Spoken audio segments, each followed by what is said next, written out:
السلام علیکم ورحمۃ اللہ وبرکاتہ۔ الحمد للہ رب العالمین والصلاة والسلام علی سید الانبیاء والمرسلین سیدنا کریم صلی اللہ تعالی علیہ وآلہ وسلم۔ سنتیں اور آداب ہم نے کتاب شروع کی تھی۔ سلام کرنے کی سنتیں اور آداب ہم پڑھ رہے تھے۔ چند سنتیں اور آداب ہم نے پڑھ لی تھی اور اس نمبر 4 میں انشاءاللہ تعالی مزید چند سنتیں اور آداب ہم پڑھیں گے۔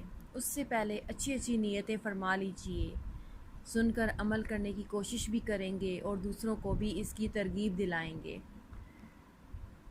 آئیں شروع کرتے ہیں۔ نمبر 16، آج کل اگر کوئی کسی محفل، اجتماع یا مجلس وغیرہ میں آ کر سلام کر بھی دیتا ہے تو جاتے ہوئے میں چلتا ہوں، خدا حافظ، اچھا، بائے بائے وغیرہ کلمات کہتا ہے۔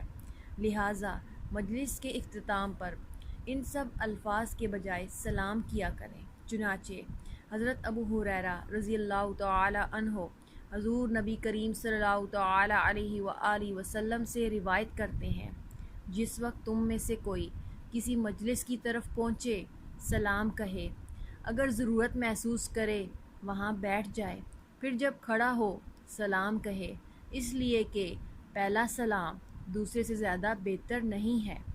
نمبر 17، اگر کچھ لوگ جمع ہیں، ایک نے آ کر السلام علیکم کہا تو کسی ایک کا جواب دے دینا کافی ہے۔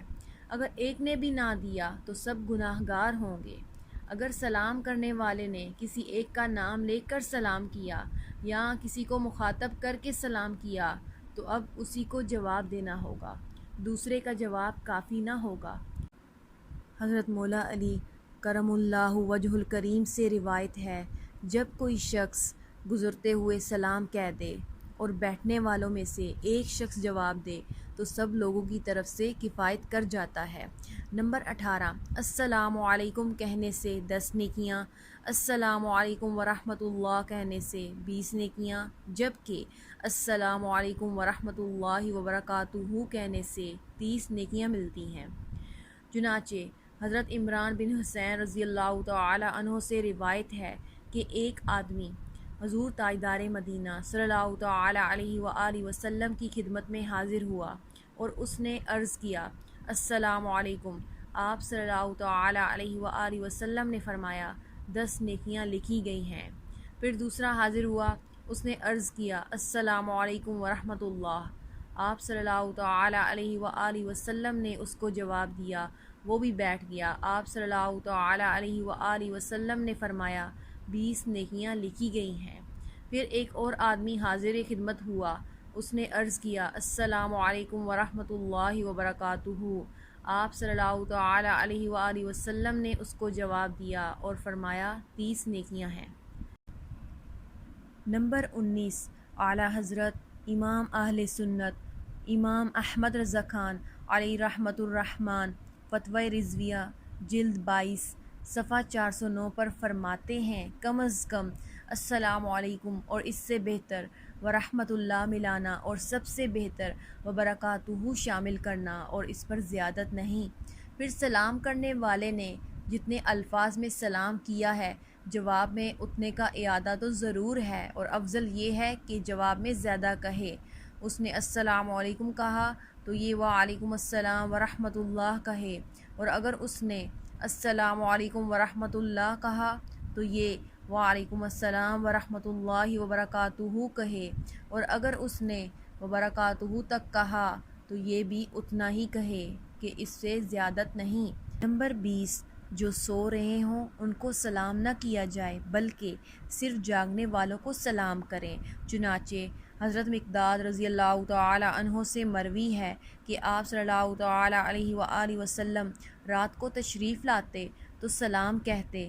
آپ صلی اللہ تعالی علیہ وآلہ وسلم سونے والوں کو نہ جگاتے اور جو جاگ رہے ہوتے ان کو آپ صلی اللہ تعالی علیہ وآلہ وسلم سلام ارشاد فرماتے۔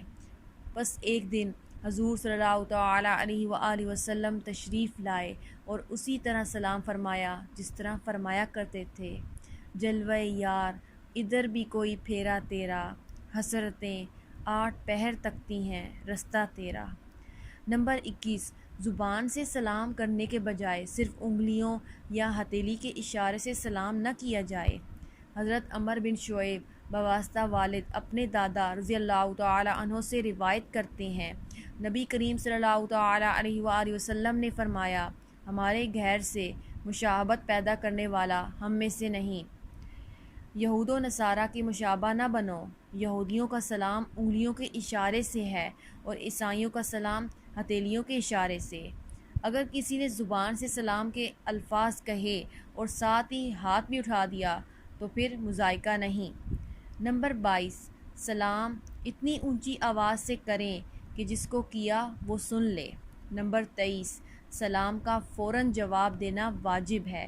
اگر بلا عذر تاخیر کی تو گناہ گار ہوگا، اور صرف جواب دینے سے گناہ معاف نہیں ہوگا، توبہ بھی کرنا ہوگی۔